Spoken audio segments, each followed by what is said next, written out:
दिन से हम वीडियो नहीं बना पा रहे थे, कुछ दिक्कत आ गया था।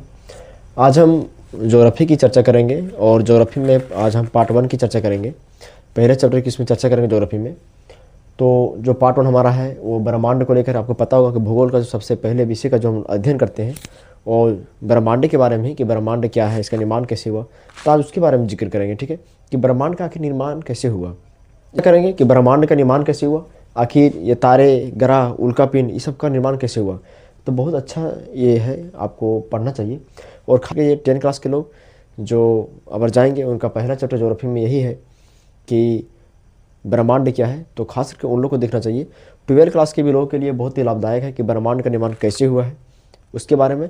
बाकी जितने भी हैं 8, 9, 10 सारे पढ़ सकते हैं, कोई दिक्कत नहीं है। कंपटीशन वाले एग्जाम वाले भी लोग पढ़ सकते हैं, इसमें भी कोई दिक्कत नहीं है।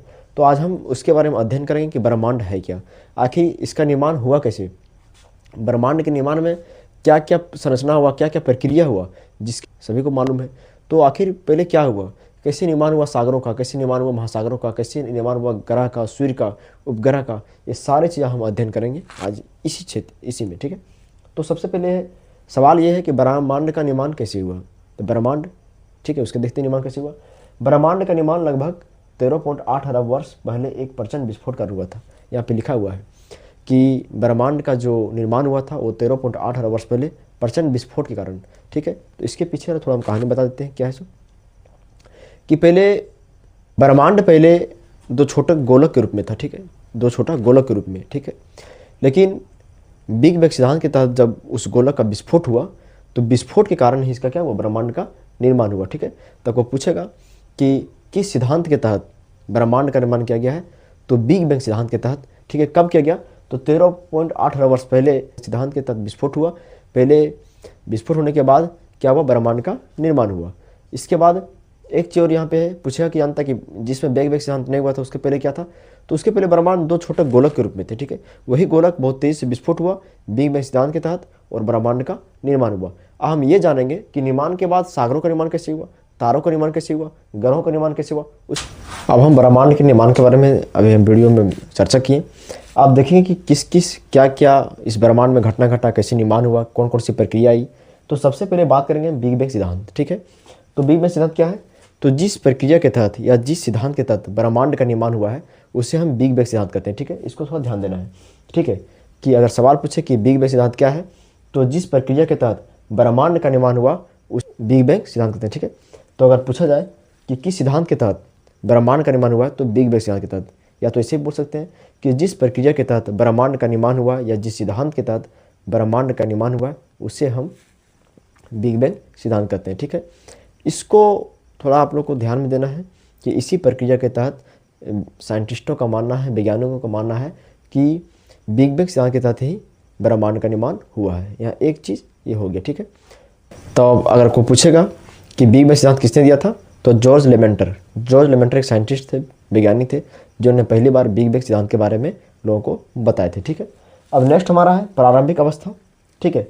हम देखेंगे सिद्धांत के तहत गोलक का विस्फोट हुआ, दोनों गोलक का, तो उसमें प्रारंभिक अवस्था क्या थी। तो यहाँ पे साफ लिखा हुआ है कि विस्फोट के बाद शुरुआत में इसका तापमान और घनत्व दोनों क्या था, अनंत था। यानी जिस समय बिग बैंग सिद्धांत के तहत दोनों गोलक विस्फोट हुए उसमें वहाँ का तापमान और घनत्व दोनों अनंत था। यानी कि जिसकी गणना नहीं की जा सकती है, कि तापमान जिसको नापा नहीं जा सकता है, यानी कि तापमान और घनत्व दोनों क्या था, बहुत अधिक था, ठीक है।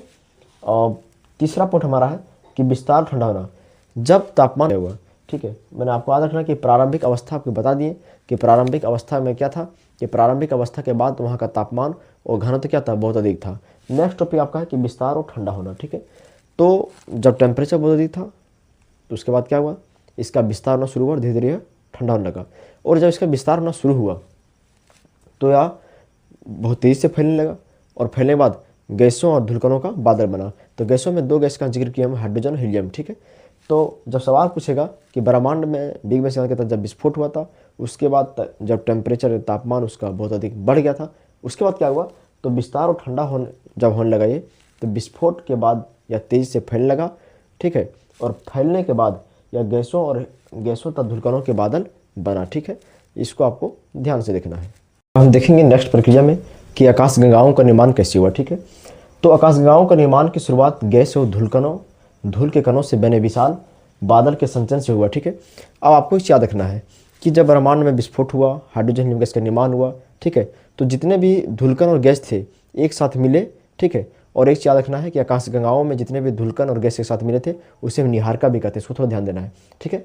तो आकाशगंगाओं के निर्माण की शुरुआत में जितना भी गैसें और धुलकणें थे, ठीक है, ये एक विशाल घने बादल के रूप में लिए, ठीक है, और निहारिका का निर्माण हुआ। और उसी निहारिका के तहत जब धीरे धीरे ये धुलकण और गैस, ठीक है, गुरुत्वाकर्षण के कारण धीरे धीरे सिकुड़ना शुरू हुआ, तो उसी सिकुड़न के बाद तारों और ग्रहों का निर्माण हुआ, ठीक है। कि तारों का निर्माण कब हुआ था, तो तारों का निर्माण लगभग 5 से 6 अरब वर्ष पहले हुआ है, ठीक है, इसको भी याद रखना है। हम आप लोग के लिए जो ये वीडियो लाए कैसा है आप लोग थोड़ा बताइएगा, आप कमेंट और अगर लाइक कीजिए, कमेंट कीजिएगा तो हमारा भी थोड़ा प्रोत्साहन बढ़ता है, हमें भी लगता है कि नहीं हमारे वीडियो को देख रहा है, अन्यथा ऐसे लगता है कि बेकार का वीडियो बना रहे हैं। और आप लोग ज़्यादा से ज़्यादा हमें सपोर्ट कीजिए।